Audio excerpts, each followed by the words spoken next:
ത്രേതായുഗത്തിൽ ശ്രീ പരശുരാമനാൽ പശ്ചിമഘട്ട മലനിരകളിലെ 5 ഇടങ്ങളിലായി മനുഷ്യജീവിതത്തിലെ 5 വ്യത്യസ്ത ജീവിതഘട്ടങ്ങളിലായി പ്രതിഷ്ഠിക്കപ്പെട്ട 5 ശാസ്താക്ഷേത്രങ്ങളിൽ 3ാമത്തെ ക്ഷേത്രമാണ് അച്ചൻകോവിൽ ശ്രീധർമ്മശാസ്താ ക്ഷേത്രം.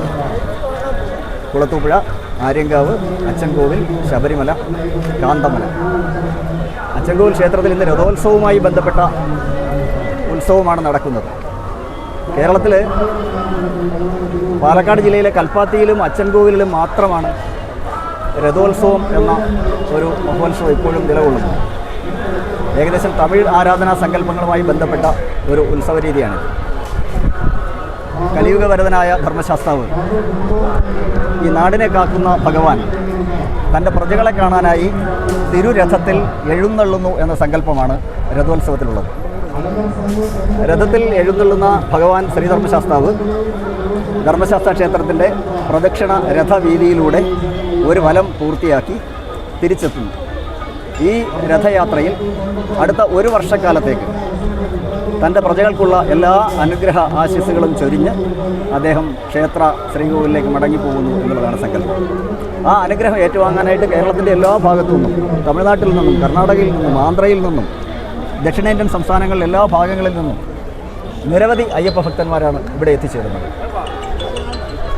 ഇതിൽ ഈ രഥോത്സവത്തിൻ്റെ പ്രത്യേകതയുള്ളത്, ആചാരപരമായ ഒരു പ്രത്യേകത ഇതിനുള്ളത്, ഈ രഥത്തിൻ്റെ മുൻവശത്ത് മലയാളികളായ തദ്ദേശവാസികളായ അല്ലെങ്കിൽ കേരളീയരായ അയ്യപ്പ ഭക്തന്മാർ രഥത്തിൻ്റെ ചക്രം മുന്നോട്ട് വലിക്കുമ്പോൾ അച്ചൻകോവിൽ വനത്തിൽ നിന്നും വെട്ടിയെടുത്തു കൊണ്ടുവരുന്ന ചൂരൽ വള്ളി കൊണ്ടാണ് രഥത്തിൻ്റെ വള്ളികൾ സൃഷ്ടിക്കുന്നത്. കയറോ മറ്റ് കൃത്രിമമായ ഒരു ഉപകരണങ്ങളോ അതിന് ഉപയോഗിക്കാറില്ല. ആ മുൻവശത്ത് കെട്ടിയിരിക്കുന്ന 2 ചൂരലുകളിൽ മലയാളികളായ അയ്യപ്പ ഭക്തന്മാർ മുന്നോട്ട് വലിച്ചു കൊണ്ടുപോകുമ്പോൾ പിൻവശത്ത് തമിഴ്നാട്ടിൽ നിന്നും ഇതര സംസ്ഥാനങ്ങളിൽ നിന്ന് വരുന്ന അയ്യപ്പ ഭക്തന്മാർ ശാസ്താവിനെ അവരുടെ നാട്ടിലേക്ക് പിടിച്ചു കൊണ്ടുപോകാനായി പിന്നിലേക്ക് വലിക്കുന്നു എന്നൊരു സങ്കല്പമുണ്ട്. ഒരു 25 ചുവട് രഥം മുന്നോട്ട് വരുമ്പോൾ അത്രയും ചുവട് പിന്നിൽ നിന്ന് വലിക്കുന്നവർ പുറകിലേക്ക് വലിച്ചു കൊണ്ടുപോകും. അത് ഈ ആചാരത്തിൻ്റെ ഒരു പഴമയാണ്, പ്രത്യേകതയാണ്. എന്തുകൊണ്ടും കേരളത്തിലെ മറ്റ് ക്ഷേത്ര ഉത്സവങ്ങളിൽ നിന്നും വളരെ വ്യത്യസ്തമായി ആരാധനപരമായി വളരെയേറെ പ്രാധാന്യവും പ്രാചീനതയും പൗരാണികതയും ഒക്കെയുള്ള ഒരു മഹോത്സവമാണ് അച്ചൻകോവിൽ ശ്രീധർമ്മശാസ്താ ക്ഷേത്രത്തിലെ തിരുരഥോത്സവം. ധനുമാസം 1-ാം തീയതിയോ 2-ാം തീയതിയോ അതാത് വർഷങ്ങളിലെ പ്രത്യേകത അനുസരിച്ച് കൊടിയേറ്റ് നടക്കുകയും 9-ാം ഉത്സവ നാളിൽ രാവിലെയാണ് ഈ രഥോത്സവം ഇവിടെ ഉണ്ടാകുന്നത്. ഇതാണ് രഥോത്സവത്തെക്കുറിച്ച് പറയുവാനുള്ളത്.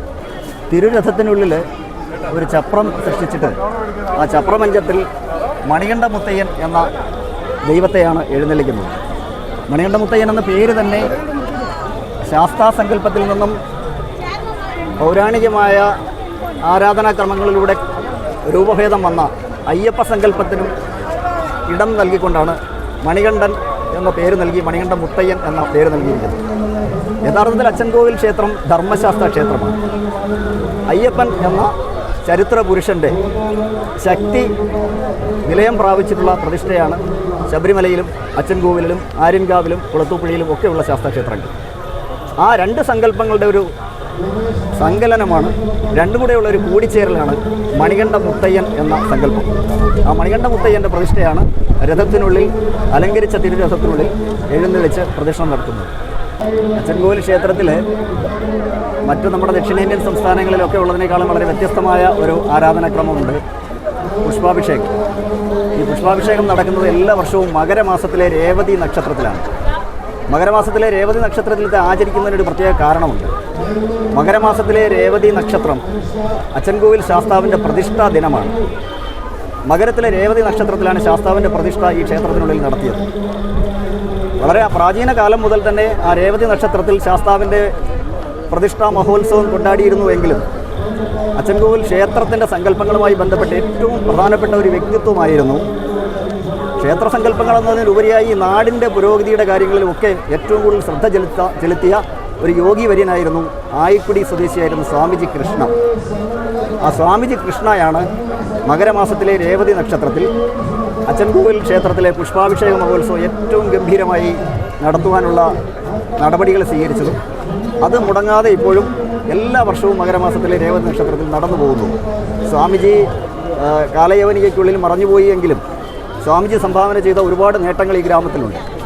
ആദ്യകാലത്ത് അദ്ദേഹം പുഷ്പാഭിഷേകം ആരംഭിക്കുന്ന സമയത്ത് അന്നത്തെ കേരള പോലീസിലെ IG ആയിരുന്ന ചന്ദ്രശേഖരൻ നായർ, അന്ന് കേരളത്തിലെ ഗവർണറും പിന്നീട് ഇന്ത്യൻ പ്രസിഡന്റുമൊക്കെ ആയിരുന്ന VV ഗിരി, വരാഹഗിരി, വെങ്കിട്ടഗിരി എന്ന VV ഗിരി തുടങ്ങിയ കേരള സംസ്ഥാനത്തിലെ പ്രഗത്ഭരായ ഏറ്റവും ഉയർന്ന ഉദ്യോഗസ്ഥന്മാർ, വിദ്യാഭ്യാസ ഡയറക്ടർ, പോസ്റ്റ് മാസ്റ്റർ ജനറൽ, കേരളത്തിലെ എല്ലാ വകുപ്പുകളുടെയും മേധാവികൾ, പോലീസ് സേനയുടെ തലപ്പത്തുള്ള ആളുകൾ, ഇവരെല്ലാവരുമായിരുന്നു അക്കാലത്ത് സ്വാമിജിയുടെ ശിഷ്യന്മാരായി അച്ചൻകോവിലിൽ വന്നിട്ട് ഈ പുഷ്പാഭിഷേക മഹോത്സവം നടത്തി കൊടുത്തിരുന്നത്.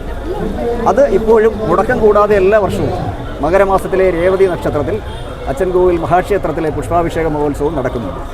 ഈ വർഷവും ഏതാണ്ട് ഫെബ്രുവരി മാസത്തിലാണ് മഹാപുഷ്പാഭിഷേകം നടക്കുന്നത്. കേരളത്തിൻ്റെ മാത്രമല്ല, തമിഴ്നാടിൻ്റെ പല ഭാഗങ്ങളിൽ നിന്നും